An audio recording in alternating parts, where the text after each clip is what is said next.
Você consegue apontar algum assunto que tenha causado tanta controvérsia quanto o coronavírus? People had been infected with the coronavirus. Вспышки коронавируса в Китае. فيروس كورونا الذي ارتفع. Epidemia вошла в сложную Risco mundial de contaminação pelo coronavírus.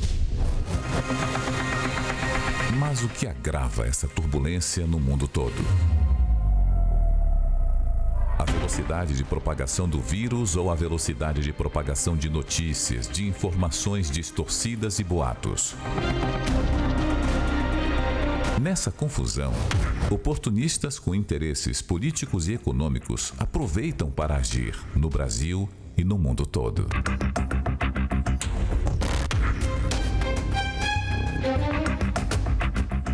A Organização das Nações Unidas publicou um alerta para que os países evitem o excesso de medidas de segurança.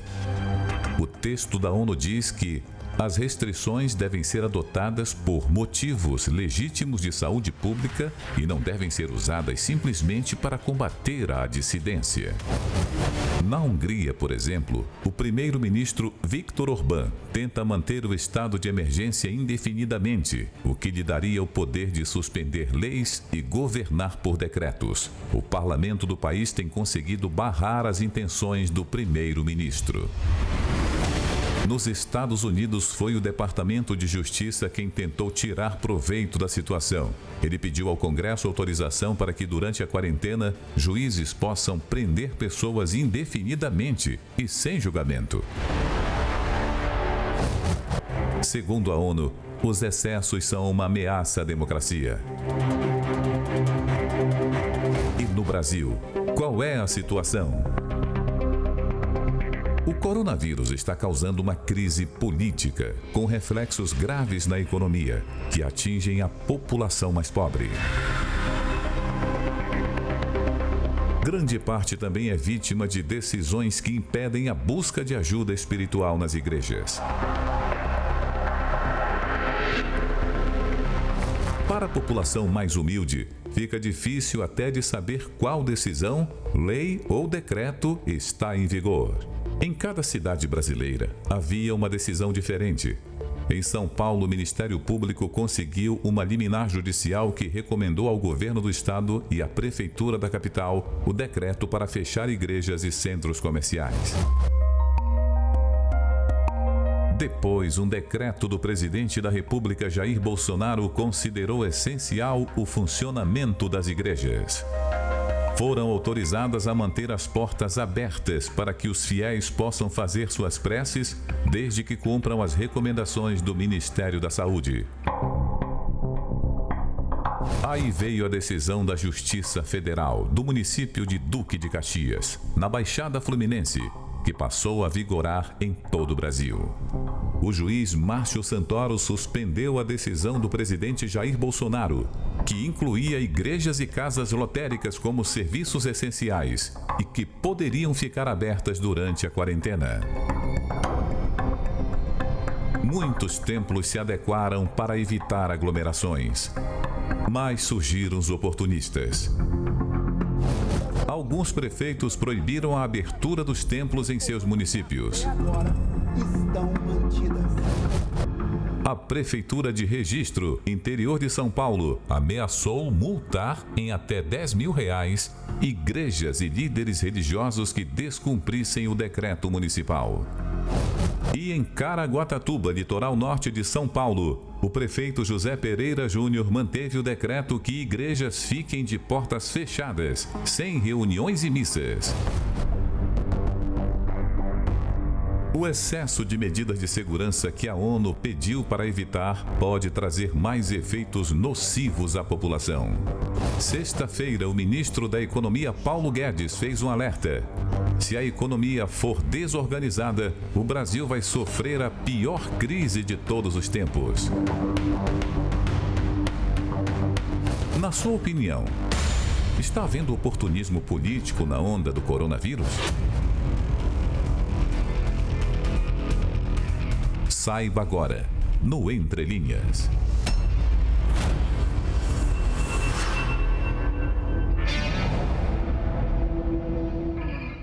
Bem-vindo ao Entre Linhas de hoje, aqui com você, com o tema oportunismo político na onda do coronavírus. E eu queria já de cara aqui diferenciar o que é oportunidade de oportunismo. Oportunidade é uma coisa positiva, oportunidade é uma coisa boa, que todos nós devemos procurar melhorar, fazer de uma situação algo melhor para todos. Mas oportunismo é quando alguém quer se dar bem às custas dos outros. E o que nós estamos vendo diante da pandemia, da situação do coronavírus, é muito oportunismo e pouco aproveitamento das verdadeiras oportunidades que esta situação apresenta para todos nós. Oportunismo de políticos, oportunismo da mídia, oportunismo de pessoas que querem se promover, que querem ganhar em cima do caos, em cima da situação que estamos vivendo. E é sobre isso que nós queremos tratar no programa de hoje. Eu quero apresentar os nossos convidados especiais. Temos aqui, obviamente, o Bispo Adilson, sempre com a gente. Eu tenho aqui a Fernanda Lelis, que é responsável do projeto RAAB, que dá apoio e assistência a mulheres em todo o Brasil. Nós temos também aqui a deputada Rosângela Gomes, deputada federal pelo Rio de Janeiro, e o deputado Márcio Marinho, deputado federal pela Bahia, que estão aqui para nós, para nos ajudar também do ponto de vista da política. Bem-vindos todos ao programa. Obrigado, Bispo. Bem-vindos. Bom, considerações iniciais. Oportunidade e oportunismo. É o que nós temos visto muito por aí, né, Adilson? E quando se fala, por exemplo, do comércio, a gente tem ouvido falar, e é uma polêmica, por exemplo, na venda do álcool gel. Foi preciso, inclusive, uma intervenção da parte do governo para determinar que o álcool gel fosse vendido sem que se visasse um lucro a preço de fábrica, vamos dizer assim. Porque alguns comerciantes, justamente no momento em que mais a sociedade precisa de álcool gel, colocou o preço nas alturas. Então, todo mundo criticou isso. Por quê? Porque se vê nisso um oportunismo comercial. Mas que diferença há desse oportunismo comercial também para o oportunismo político ou para o oportunismo da mídia? A verdade é que nós estamos vivendo uma situação em que nunca precisamos estar tão unidos no nosso país, mídia, o povo, os poderes, nunca precisamos estar tão unidos. E talvez, poucas vezes na história, nós vimos a sociedade tão dividida. E aí é que está uma das oportunidades. O coronavírus traz uma oportunidade de unir todos os poderes, de unir todas as forças para trazer soluções. É a oportunidade de rever a situação do nosso sistema de saúde, de melhorar o sistema de saúde tão caótico no nosso país, porque esse problema, essa epidemia, está expondo aí as vísceras do nosso sistema de saúde. É uma oportunidade, não vai melhorar agora, mas é uma oportunidade de olhar o que está acontecendo e o que pode ser feito lá na frente para evitar esse problema lá na frente. São oportunidades que o problema traz, mas o oportunismo é demasiado. Tanto quanto venda de alimentos em preço 3, 4, 5 vezes mais do que o preço normal, como também o oportunismo político, que eu queria que vocês falassem a respeito disso, porque vocês estão na política e nós estamos vendo aí uma situação vergonhosa. É a bagunça governamental no nosso país. A gente não sabe se a gente obedece presidente, se a gente obedece juiz, se a gente obedece prefeito, se obedece governador. A gente não sabe a quem a gente obedece, porque ninguém obedece ninguém. É verdade, há uma confusão e que a gente realmente tem que acertar isso. Porque se nós não acertarmos isso, vai estar toda hora uma pessoa tomando uma decisão. Por exemplo, prefeito. Tem cidades que não teve nenhum tipo de caso de coronavírus, o camarada fechou tudo. Está errado. Governo do Estado toma uma decisão diferente do presidente da República. Está errado. O presidente fez um decreto dizendo que as atividades religiosas são essenciais. Veio um juiz e acabou derrubando essa medida. Suprimiu esse artigo do decreto do presidente da República. Eu ouvi que ele vai recorrer a Advocacia Geral da União, que defende as ações do governo, irá recorrer para derrubar, para permitir que as igrejas... E tudo isso, desculpe, tudo isso, deputado, é uma grande perda de tempo. Sabe por quê? Porque agora o presidente tem que tirar o tempo dele para ir derrubar um decreto de um juiz que derrubou o decreto dele. Quer dizer, tudo isso é distração. Tudo isso é perda de tempo. Ninguém está preocupado com o povo. Ninguém está preocupado com o que é o melhor para a nação. Estão preocupados em dar cartada. Ou eu posso mais que você. Esse é um dos problemas do nosso país. É o desespero tão grande pelo poder, é o desespero tão grande de aparecer, de querer ser, sabe, se fazer em cima de uma situação que ninguém está aí nem se lixando para o povo. Essa é que é a realidade. Ninguém está se lixando para as pessoas.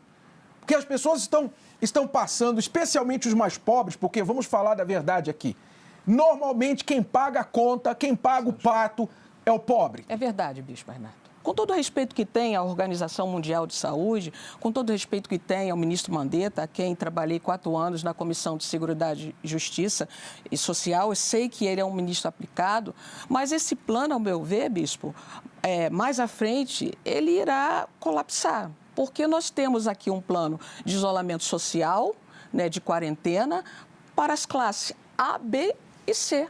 As classes D e E, que são as classes mais miseráveis, mais pobres, elas certamente não podem se dar o luxo de seguir à risca a esse plano, né? Nós temos no Brasil 31 milhões de brasileiros que não têm acesso à água, não têm acesso à água potável. Como é que esse indivíduo vai lavar as mãos diariamente, todas as horas? Nós temos no Brasil, como o Bispo Edilson falou, 13 milhões de brasileiros desempregados. Isso era antes isso antes da crise, da quarentena, porque agora esse número já aumentou. Então, como é que esse indivíduo que comprou uma máscara mês passado a R$1, hoje, se for na farmácia, ele vai comprar uma máscara por 7, 8, 10, 12 reais. Então, a pessoa que ganha R$200 por semana, ela não vai ter dinheiro para comprar essa máscara. Então, é um plano que a mídia bate em cima. Nós sabemos que os veículos querem audiências e, em cima desse plano, nós sabemos que quem vai pagar o pato, quem vai pagar o preço, realmente é a classe mais pobre. É a classe mais pobre, né? O que a gente vê aí, muitos defendendo. E eu quero, antes de falar sobre a classe mais pobre um pouquinho mais, dar um parêntese aqui.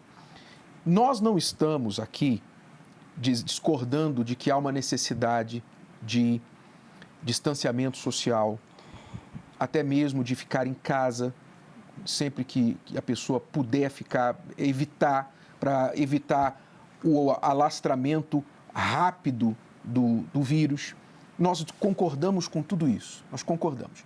O que nós temos que pensar aqui agora é a questão do equilíbrio. Nós não somos contra a quarentena, nós não somos contra o isolamento social, nós somos contra, sim, a medida que vai quebrar o país e, sim, causar um problema muito maior do que o do coronavírus. Porque o que você prefere? O que você prefere? Você prefere enfrentar o vírus com água e sabão, você ficar lavando as mãos e tal, e tem que lavar as mãos e tem que preparar com água e sabão, ou você prefere ir para a fila do pão sem água, sem sabão, sem pão, sem nada? O que você prefere? Qual é a sua posição, o seu posicionamento? O que vai resolver o nosso problema? Lavar as mãos é uma medida importante. Ficar em casa, cuidar das pessoas de grupo de risco é um ponto importante. Mas como é que o pobre, que a pessoa que não tem um espaço nem para ficar em casa com uma família amontoada, como é que a pessoa que agora não tem a sua fonte de renda para comprar comida vai lidar com a situação de ficar parada em casa por tempo indeterminado? Como é que o país vai vencer esse problema, causando um problema maior, um problema social que já está começando a aparecer na Itália, na Europa, Bispo Adilson? Na Europa, nós já estamos vendo sinais de revolta da população com a questão da quarentena e do isolamento, porque está começando a faltar dinheiro e comida para as pessoas. E estamos falando de um país cuja economia está em outro nível, o sistema público de saúde está em outro nível e que já está chegando a isso.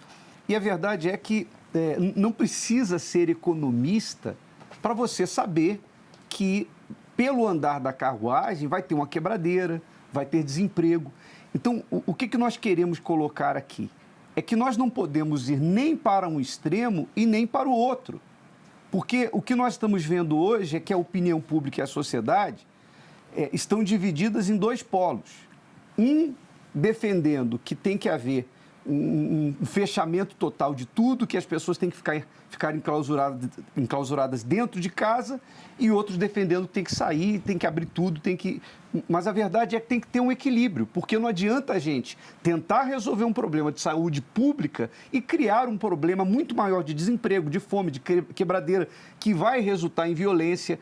Eu atendi outro dia uma senhora num dos nossos programas, que ela disse o seguinte: eu estou aqui em casa sozinha, eu faço parte do grupo de risco, moro sozinha com crianças, mas eu não posso sair porque eu estou com medo que, se eu sair para comprar comida, então eu posso trazer a doença para dentro de casa. Quer dizer, as pessoas ficam se baseando apenas nas notícias de terror que elas vão recebendo, e a pessoa está com medo até de sair para comprar comida. Aí é um outro problema da mídia que a gente vai falar daqui a pouquinho. Vamos ver esse clipe lá da Itália, que mostra a condição que a população está começando a chegar já de irritação, de impaciência com as medidas da quarentena. Veja só. Uma ameaça até maior que este vírus para o sul da Itália pode ser a inquietação. É difícil ver, mas assim é o desespero.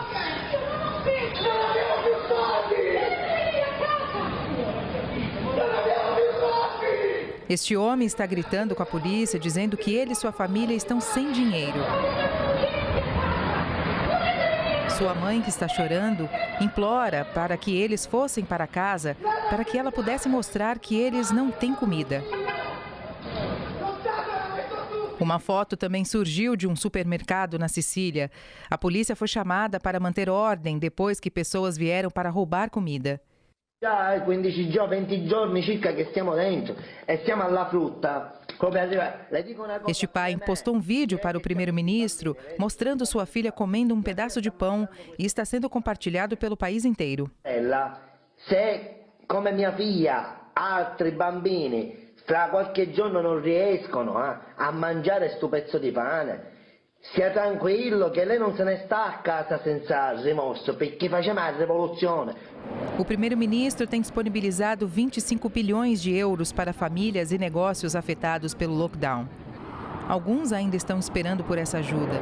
Outros não qualificam porque seus trabalhos não são oficialmente registrados. A Itália possui uma grande economia de dinheiro. A grande maioria disso está no sul. Quanto mais ao sul se vai, maior é a depravação e maior o desemprego. Apesar do vírus não ter chegado a um nível de crise como no norte, a dificuldade e a fome ameaçam ser problemas ainda maiores. Nos últimos dias, pessoas têm começado a organizar assaltos de supermercados em grupos fechados de redes sociais. Um vídeo compartilhado com a gente mostra um homem na Sicília com uma arma se oferecendo para matar. O prefeito de Palermo diz que facções criminosas estão explorando a situação e incitando a violência. Ele adverte que uma emergência social está próxima. I soggetti sono anche privi di risorse, anche quei pochi risparmi che avevano messo da parte si vanno esaurendo e questo certamente lascia intendere una possibile esplosione di una questione socio-economica. Se centenas de pessoas continuarem morrendo a cada dia, a esperança e a paciência também morrerão. Esta pequena cidade, na Lombardia, está enterrando 90 dos seus cidadãos com a ajuda de militares. Talvez um sério lembrete que o lockdown é necessário para salvar vidas. Mas no sul, para muitos, parece que está ameaçando a própria sobrevivência. Isso aí é na Itália, já está acontecendo na Europa. E eu quero reforçar aqui o que nós estamos falando acerca do equilíbrio, porque nós não estamos aqui discordando ou trazendo as nossas próprias recomendações. Vamos ouvir o que o ministro da Saúde, Luiz Henrique Mandetta, tem recomendado para a nação. Esta semana, o ministro concordou que a saúde tem que trabalhar alinhada com a economia.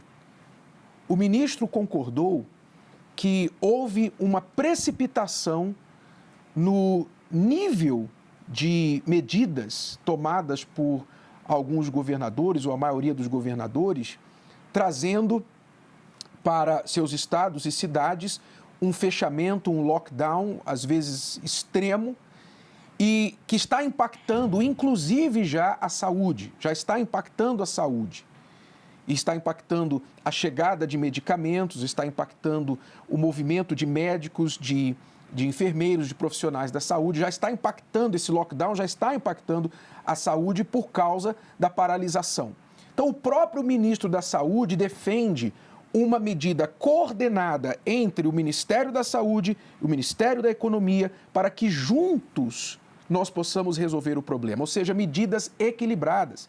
Mas estão se ignorando a própria autoridade máxima no assunto atualmente, que é o Ministério da Saúde.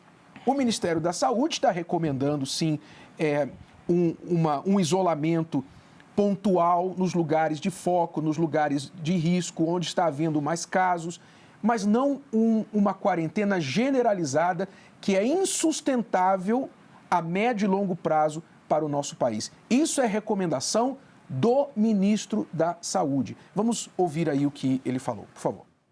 Desliguem um pouco a televisão. Às vezes ela é tóxica demais. A quantidade de informação e os meios de comunicação são sórdidos porque eles só vendem se a matéria for ruim. Senão ninguém compra o jornal. Nunca você vai ser um jornal falando assim, uma pessoa estava sorrindo hoje na rua. Nunca você vai ver, a felicidade está reinando aqui em tal lugar. Isso não vende. Só vende a manchete, um óbito, morreu um óbito de jovem, e isso vende. Então, às vezes, desliga isso um pouco. Reúne a sua família e conversa, dialogue, veja quais são os valores, acalmem, baixem a bola e vamos junto, que juntos a gente vai sair dessa. Aí vem o papel da mídia, não é?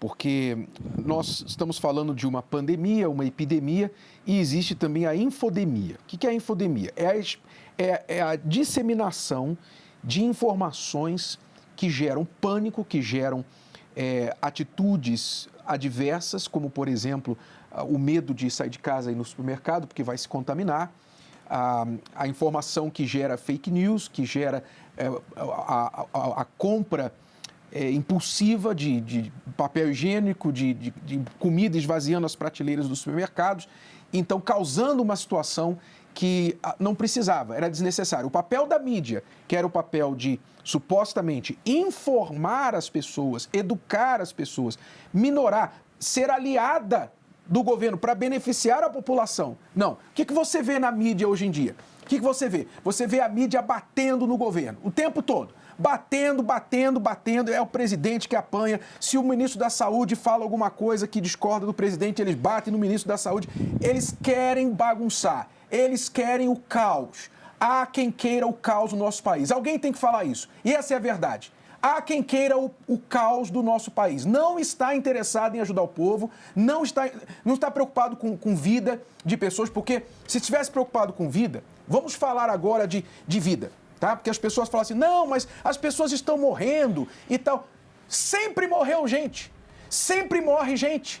E morre muito mais do que com coronavírus. As estatísticas mostram isso. Vamos mostrar aí agora as estatísticas das doenças atualmente que matam mais do que o coronavírus. Doenças e outros problemas que matam mais do que o coronavírus. Que parece que hoje todo mundo parou de morrer dessas coisas. Hoje só morre de coronavírus no Brasil. É ou não é?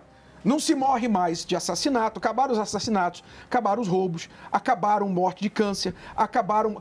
Todo tipo de morte agora acabou no Brasil. Você não vê mais tipo de morte no Brasil. Não, teve terremoto na Croácia, eu tive que ficar caçando para encontrar notícias. Ninguém morre mais de terremoto. Porque quase que não se falou Se tiver um terremoto lá que cair metade do país, da cidade, ninguém vai morrer. Só vai morrer se for o coronavírus. A culpa é do coronavírus. O coronavírus que matou, não foi o terremoto. Essa é a situação da mídia. Vamos ver essa matéria. Preste atenção.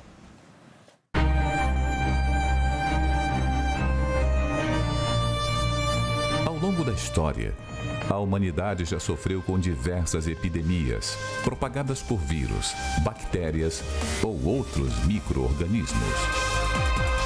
Saiba quais foram as maiores epidemias que já abalaram o mundo. A peste negra é considerada a maior epidemia da história da humanidade. No século XIV, o número de mortos teria variado entre 75 e 200 milhões de pessoas. A doença é causada por uma bactéria transmitida ao ser humano por pulgas de ratos e outros roedores.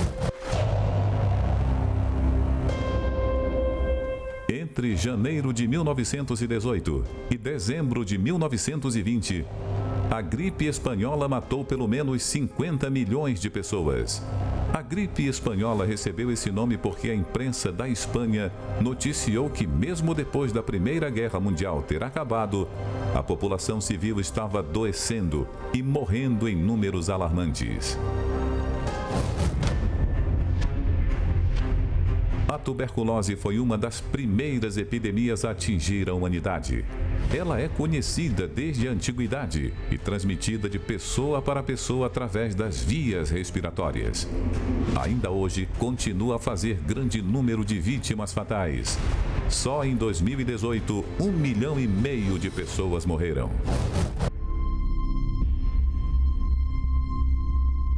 De 1896 a 1980, 300 milhões de pessoas morreram por causa da varíola. A doença atormentou a humanidade por aproximadamente 3.000 anos, sendo erradicada nos anos 80 após uma campanha de vacinação mundial. O vírus HIV foi identificado em 1981. Calcula-se que aproximadamente 21 milhões de pessoas tenham morrido depois de contrair essa doença, transmitida por sangue, secreções e sexualmente. A pandemia causada pelo vírus H1N1 teve um surto global, com os primeiros casos surgindo no México em março de 2009. Estima-se que até 1 bilhão e 400 milhões de pessoas tenham contraído o vírus, mais de 20% da população mundial. 500 mil pessoas morreram da doença. O vírus tem uma taxa de mortalidade de até 90%.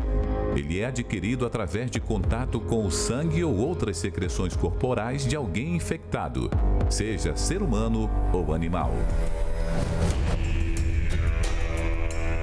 Neste momento, no Brasil, existem 3 epidemias simultâneas, segundo o secretário de Vigilância da Saúde do Ministério da Saúde, Wanderson de Oliveira. Além do novo coronavírus, dengue e influenza. Só neste ano, o estado de São Paulo registrou 31.091 casos prováveis de dengue nas primeiras 5 semanas de epidemia. O país todo teve mais de 90 mil casos prováveis. São Paulo é o estado com o maior número de ocorrências. Elas representam 1/3 do total do país. É importante que a gente contenha agora. Toda morte fere várias pessoas dos familiares, né, que ficaram para trás. Toda morte é uma perda irreparável. Nós sabemos tudo isso, ninguém está minimizando a morte de coronavírus, nem outro tipo de morte. Nós estamos aqui chamando as pessoas ao bom senso. Ao bom senso. Nós temos exemplos de países que lidaram de forma muito eficaz com o coronavírus, como, por exemplo, a Coreia do Sul, que fez um trabalho magnífico entre o governo e os empresários e a população, sem causar esse alarmismo que está sendo causado no Brasil. Eles conseguiram conter, tiveram lá, se não me engano, 8 a 9 mil casos de pessoas contaminadas com o vírus e menos de 100 mortes. Ou seja, muita gente contaminada, mas poucas mortes. Por quê? Porque eles trabalharam com a inteligência, trabalharam para providenciar o que realmente vai resolver o problema, que são leitos, respiradores e isolamento das pessoas contaminadas e as pessoas de risco. Foi isso que eles fizeram. Por que os governos não pegam, por exemplo, os 50 maiores empresários do Brasil e colocam uma condição? Eu acho que não precisa nem colocar uma condição. Se for preciso fazer um decreto, tá aí um decreto inteligente. Tá aí um decreto que os nossos governadores deveriam pensar em fazer, ao invés de ficar fazendo decreto para fechar a porta de igreja, né? Um decreto, se for necessário, de colocar que os empresários de um certo padrão de condição financeira cedessem da sua riqueza, do seu dinheiro, valores para construir hospitais de campanha, valores para comprar respiradores, para comprar material de teste de vírus. Faça isso, una-se com o empresariado. O empresariado é um dos interessados que isso acabe rápido. Por que então não se une? Falta espaço no nosso Brasil? Será que falta terra no nosso Brasil para fazer hospital de campanha? Será que falta condições? Falta dinheiro? Não falta dinheiro, porque o governo está passando decretos de bilhões para poder injetar no problema do coronavírus. Então não falta dinheiro. Não está faltando dinheiro, está faltando interesse realmente em ajudar a população. Porque o que parece é que qualquer pessoa que fale contrário a esse discurso desestabilizador, esse discurso visado a desestabilizar o governo, tem que ser atacado, tem que ser metralhado e tem que ser silenciado. Por exemplo, teve um médico, nós vamos mostrar um clipe agora, ele foi entrevistado e ele falou da importância de tomar medidas equilibradas com respeito à saúde, ao coronavírus, para não desestabilizar a economia. Mas ele foi cortado. Olha só o que o médico falou e como ele foi cortado quando o discurso dele começou a sair da pauta, aparentemente, do entrevistador. Vamos acompanhar. 2.900 pessoas infectadas, 70 mortes aproximadamente. Em um dia, na Alemanha ou na França, o dobro dessas pessoas infectaram. Ou seja, o Brasil, em 3 semanas, teve metade do número de pessoas infectadas por dia na Alemanha e na França. Não vou nem falar da Itália. Por que isso acontece? Porque é o que nós temos estudos científicos mostrando. O coronavírus, ele é extremamente sensível à temperatura. Desde 1985, os estudos mostraram que a família coronavírus não se multiplica bem, não sobrevive bem em temperaturas acima de 20 graus centígrados. E a melhor temperatura para ele disseminar é abaixo de 10 graus. É um trabalho de 1985. E um trabalho em MIT mostrou exatamente isso. Então, nós ainda estamos no verão, no calor. Esse calor vai acabar provavelmente em maio. Certo? Então, não é o momento de nós fazermos um confinamento com prejuízo econômico e de saúde às pessoas. O professor Ioannidis e o doutor Stephen Watts, também dos Estados Unidos, mostraram o seguinte: se nós fizermos um confinamento desse tipo, nós vamos levar doenças mentais, problemas psicológicos e outras doenças que possivelmente não recuperáveis, como suicídio, como violência. Nós sabemos que, nesses últimos dias, houve aumento da violência contra mulheres e entre as pessoas também. Tá certo, então, doutor. A gente não vai mais conseguir continuar com essa entrevista. É incrível. É a mídia, sabe? Mas não acabou ainda não. Não há uma imparcialidade, né? Não. Se não fosse trágico, seria cômico. É, né? Como o ministro Mandetta falou. A mídia não quer passar informação boa. Porque o que o médico estava falando é uma informação boa. Uhum. Era uma informação que tranquiliza a população. Então não é tão sério. Poxa, a gente não precisa ficar em pânico. Poxa, aqui vai ser... A gente não pode ficar olhando que aqui vai ser igual à Itália. Ele estava passando uma informação animadora, mas foi cortada. Por quê? Porque a notícia boa não vende. O que vende é a notícia ruim, né? Agora, vamos falar do caso de Santana? Fala aí, por favor, que você recebeu essa informação primeiro que eu. Hoje, bem cedo, o pastor de Santana, aliás, o responsável pela área das igrejas Universal em Santana, ele me mandou fotos e me mandou um vídeo e me comunicou dizendo o seguinte: olha, agora de manhã, a Rede Globo parou um carro em frente à igreja, do outro lado da rua. Eles armaram o tripé, tinham equipe e apontaram a câmera para a porta da Igreja Universal. O pastor foi até a equipe e perguntou o que eles estavam fazendo. Olha aí. E eles disseram, não, é só para ver se vai ter culto. E ficaram ali com a câmera apontada para a porta da Igreja Universal. Olha só, a Igreja Universal do outro lado da rua, a câmera da Globo com uma equipe de 3 pessoas em frente, apontada para as portas da Igreja Universal. Mas sabe por quê? Porque eles não têm outras coisas para noticiar. Não tem nada mais importante para noticiar no nosso país. Então, 3 funcionários da Rede Globo, hoje designados para estar às portas de uma Igreja Universal. E foram em Santana porque aqui no templo já estava o Estadão, que é a outra foto, é a outra imagem do Estadão. Domingo passado, dia 22, estava já um carro de reportagem do jornal O Estado de São Paulo, o Estadão, aqui no Templo de Salomão. Eles estavam aqui do outro lado da rua, filmando, gravando, falando com pessoas, querendo pegar a Igreja Universal fazendo alguma coisa errada.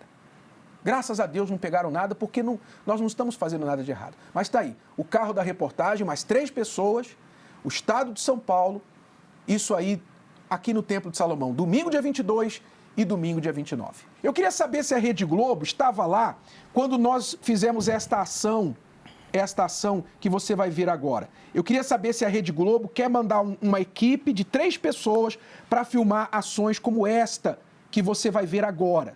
Desse garotinho que uma ação da social ajudou, uma ação social da Universal ajudou nesse momento do coronavírus aqui em São Paulo. Preste atenção. Qual que é o seu nome? Natan. Quantos anos você tem, Natan? 6. Você mora na rua ou mora onde, Natan? Mora ali no Coreto. Você mora aqui no Coreto da praça? Cadê seu pai e sua mãe, Natan? Meu pai tá preso. Minha mãe tá lá em cima do Coreto.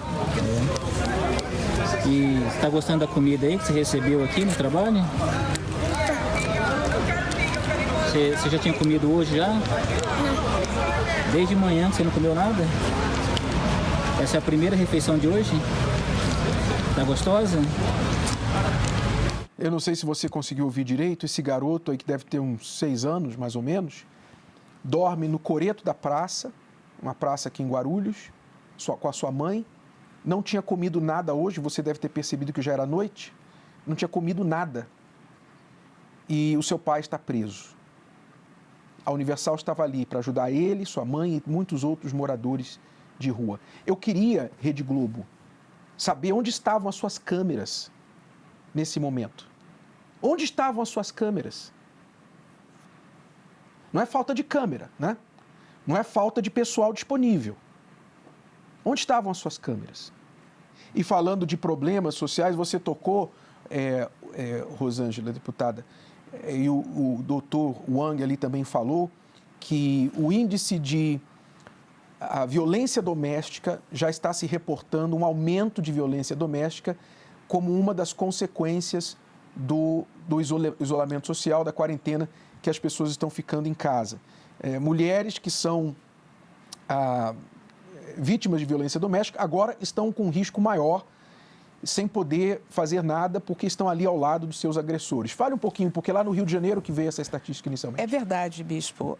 No Rio de Janeiro teve um aumento significativo, de 70% de denúncias que chegaram até a excelentíssima juíza doutora Adriana, no plantão do Tribunal de Justiça do Rio de Janeiro.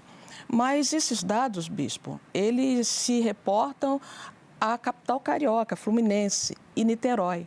Esses dados não refletem a região metropolitana, São Gonçalo, Nova Iguaçu, Baixada e o interior. Então, ao meu ver, no meu entendimento, eu acho que esse número é muito maior.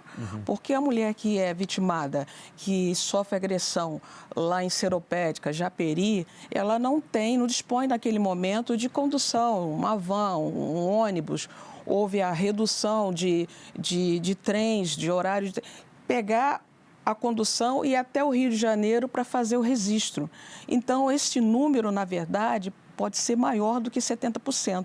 Por outro lado, também, a ouvidoria do Ministério da Mulher, Família e Direitos Humanos também percebeu um aumento de 9% de violência dentro dos lares nesse período de confinamento, né? Os maiores indicadores no Rio de Janeiro, São Paulo e também no Paraná. Então, o Ministério colocou à disposição a Casa Abrigo para as Mulheres Vítimas de Violência, orienta essas mulheres que são vitimadas, que estão convivendo ainda mais com seus agressores, a procurarem uma delegacia, fazerem a ocorrência e dar toda a assistência. Mas isso realmente é um problema que é proveniente deste fato do isolamento social. Porque chega quinta, sexta, sábado, domingo, nas comunidades carentes, o senhor sabe que, infelizmente, os homens vão para os bares, bebem mais, e chega em casa, acaba morando num cômodo, acaba praticando a violência. E como que ela vai reportar agora, né, que o homem está ali do lado? Ele está ali e qual segurança que ela vai ter que depois que a polícia for embora, o marido não vai voltar a agredi-la ainda mais depois da denúncia? No seu caso, Fernanda, fala um pouquinho, você está à frente do projeto RAB, que lida com mulheres que sofrem abuso, violência doméstica, entre outras coisas. Fale aí do que você tem visto nesses últimos dias, desde que a quarentena foi implementada. Bispo, a deputada falou sobre estatísticas, né? Mas eu tenho visto pelo WhatsApp de ajuda do projeto casos reais, não por estatísticas, mas por casos que eu tenho recebido. Até isso que o senhor acabou de falar sobre o agressor estar ao lado dessa mulher hoje em dia.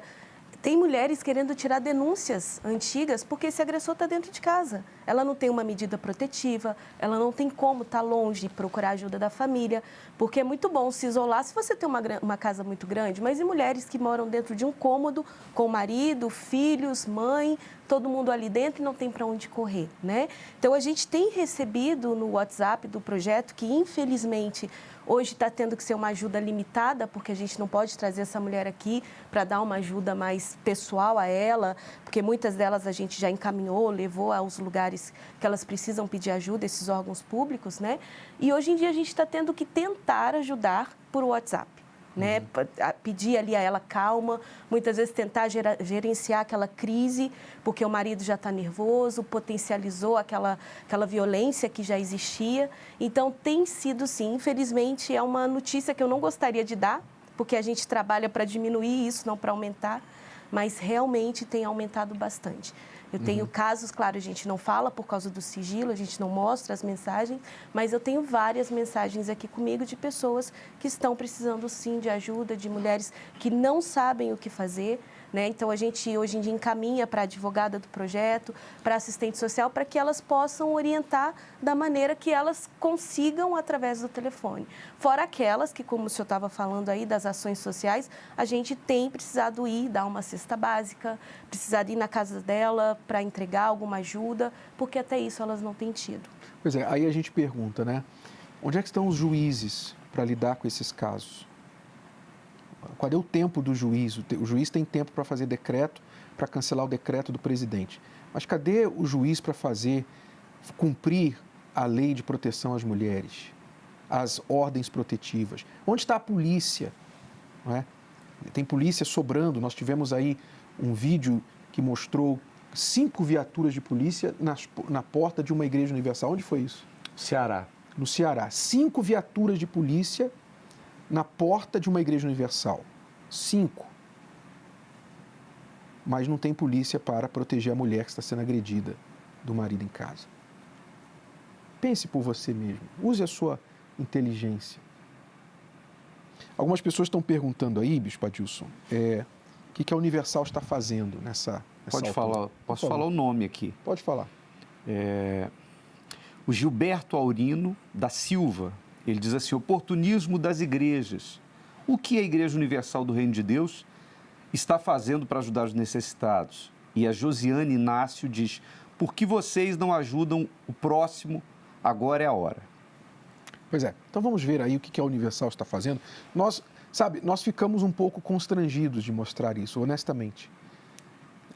A gente não faz o trabalho social para mostrar. Jesus falou que o que a sua mão direita faz, a esquerda não deve ver.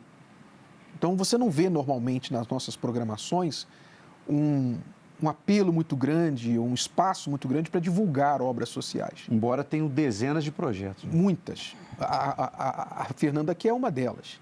Né? É um dos projetos o Projeto RAB, que trabalha para dar apoio às mulheres vítimas de violência e tudo mais. Então, nós não damos muito espaço para isso porque nós não fazemos isso para propaganda, para divulgar.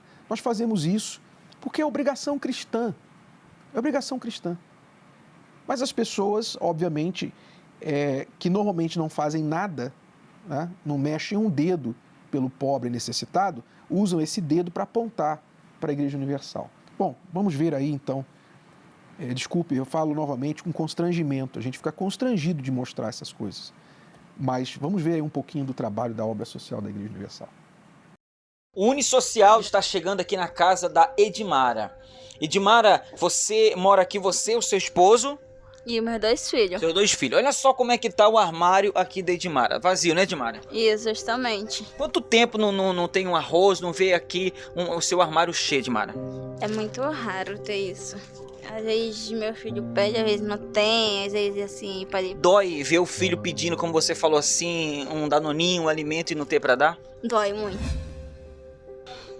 Dói, às vezes assim... Calma, meu filho. Um dia tem, outro dia não tem. Eu fico assim... Não sei como tirar, dá pra ele, pra ela. E hoje você está recebendo aqui essa cesta, esse alimento. Como que você recebe? Chegou numa hora boa? Chegou. Chegou numa hora certa. Seu marido está desempregado? Tá. Quanto tempo? 1 ano. Vai fazer 1 mês. 1 ano desempregado? Justamente. Entendi. Então você vai ver agora o antes e o depois. Vamos colocar aqui no armário dela a cesta básica.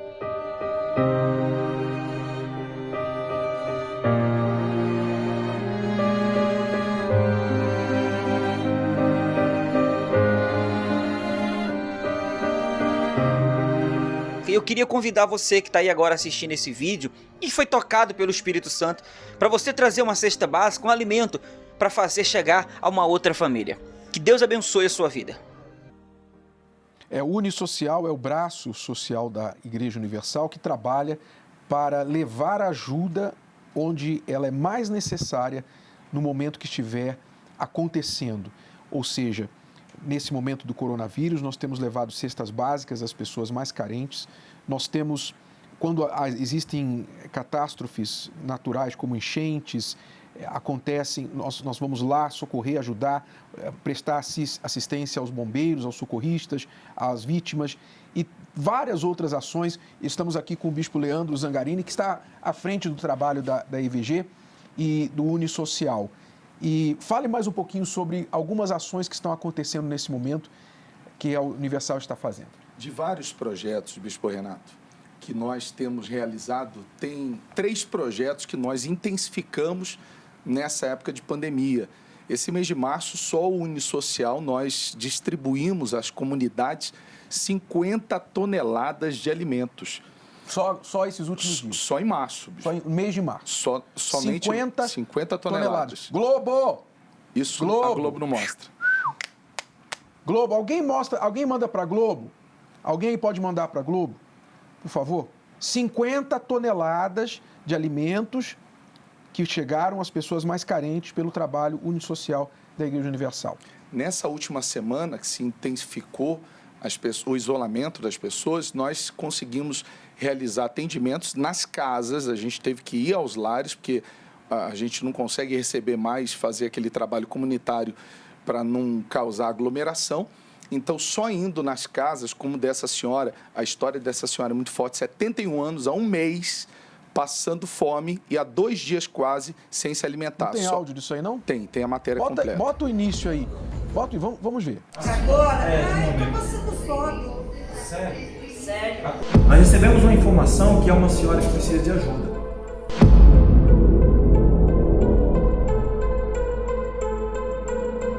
Nós entramos em contato com ela e ali ela aceitou a nossa visita e nós vamos lá agora levar para ela uma cesta básica certinha. Eu trabalhava de manicure. Certo.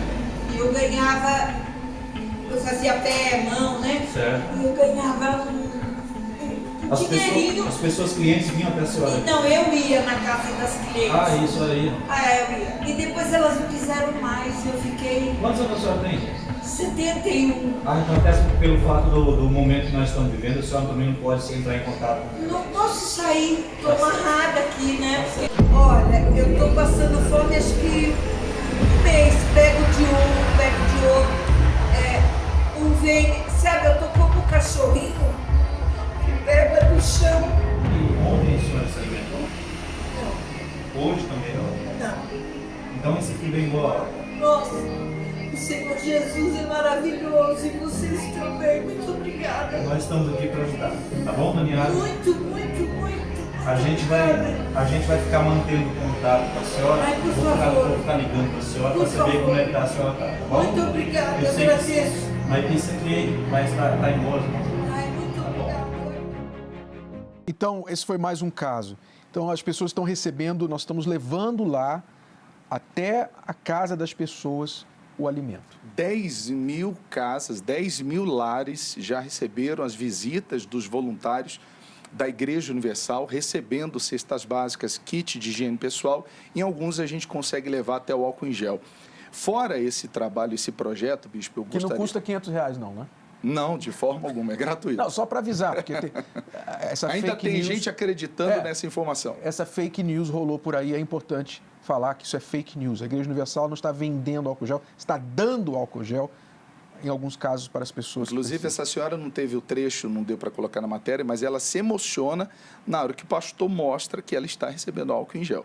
Porque se ela não tinha condição nem para se alimentar, imagina o álcool em gel que muitas pessoas estão gastando horrores nos dias atuais.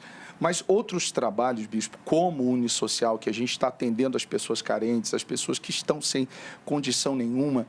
Tem uma senhora, de uma matéria que nós realizamos, uma senhora que a gente visitou, que a única renda de dentro da casa era o marido que vendia bala no semáforo.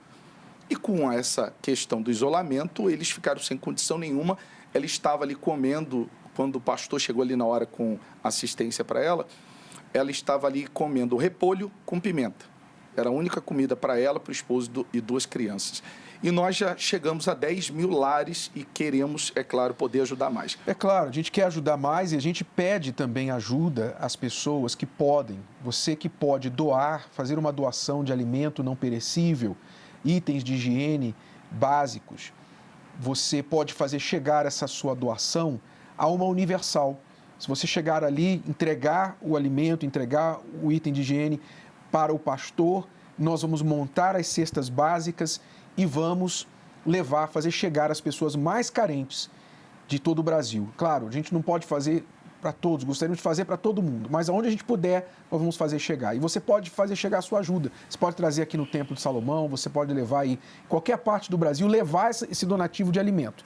E o trabalho do Unisocial vai fazer chegar às pessoas mais necessitadas. Que tipo de alimentos, normalmente, as pessoas, numa cesta básica?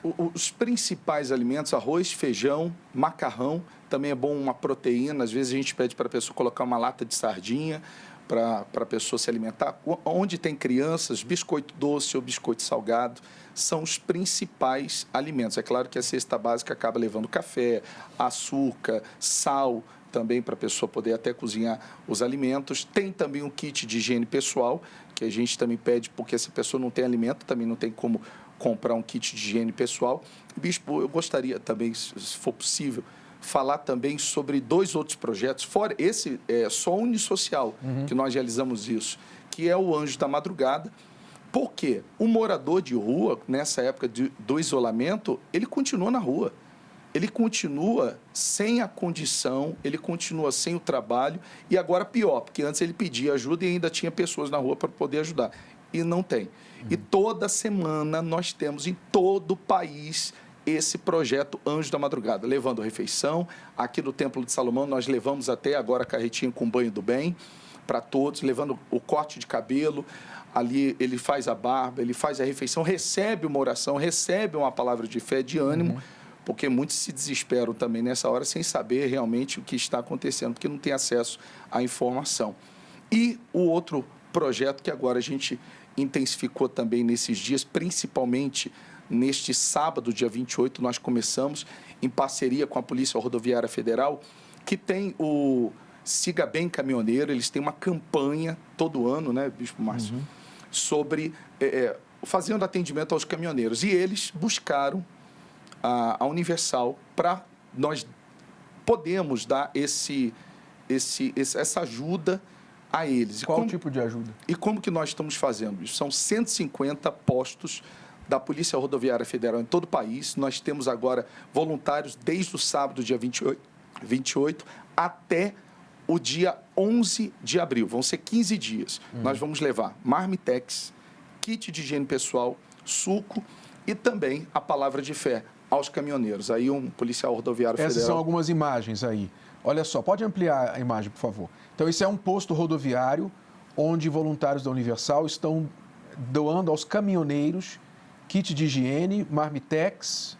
Suco, água, porque está muito caro. O senhor estava falando de oportunismo, eles estavam comentando que marmitex, que eles pagavam R$13, as pessoas estavam cobrando 50. Eles não têm condição para isso numa viagem de dias. E também porque os restaurantes estão fechados. Estão todos fechados. Por causa da quarentena. Todos fechados. Então, o caminhoneiro que tem que viajar, tem que parar para comer, não tem mais restaurante aberto. E nós estamos com voluntários nesses 150 postos da Polícia Rodoviária Federal em todo o país, dando essa assistência a eles. E nesta quarta-feira, dia 1º de abril, quarta, quinta e sexta, 1, 2 e 3 de abril, aqui no Templo de Salomão, nós vamos ceder um espaço para o Banco de Sangue aqui de São Paulo para realizar uma campanha de doação de sangue. Os bancos de sangue estão muito abaixo da sua norma e nós vamos ajudar o Banco de Sangue promovendo essa campanha de doação de sangue, não só no Templo de Salomão, mas em todo o Brasil. Pode variar as datas, dias e horários, mas isso está sendo feito em parceria com o Banco de Sangue em todo o país. Aqui no Templo de Salomão, nesta quarta-feira, de 9 da manhã a 1 da tarde, se você quiser doar sangue, você está em boas condições de saúde, de 18 anos até 60 anos de idade, você então é bem-vindo para vir aqui fazer a sua parte e doar sangue também. Nesta quarta-feira, dia 1, quinta, dia 2 e sexta, dia 3, um espaço do Templo de Salomão será doado para esse trabalho de obra social. Mas falta-nos tempo para falar de tudo que está sendo feito. Então fica aí, se alguém quiser saber mais, acompanhe as nossas mídias, as nossas redes sociais, acompanhe Você quer conhecer a Universal, quer saber o que a Universal está fazendo? Não fique olhando fake news, fique olhando o que a Universal está fazendo. Vá na fonte, faça isso. Porque se você for depender da Globo para mostrar isso, do Estadão, da Folha de São Paulo, do UOL, se você for depender dele, você está perdido. Você só vai ver coisa ruim e fake a nosso respeito. Essa é a realidade. Agradecemos a todos que nos acompanharam até aqui. Agradecemos, inclusive, àqueles que estão nos assistindo para nos criticar. Obrigado que você ficou aí até o fim. Obrigado pelos deputados, Luiz Pur Zangarini e todos que estão com a gente. Até a próxima. Vamos sair juntos disso tudo, vamos sair mais fortes, vamos continuar nesta fé e nós vamos vencer.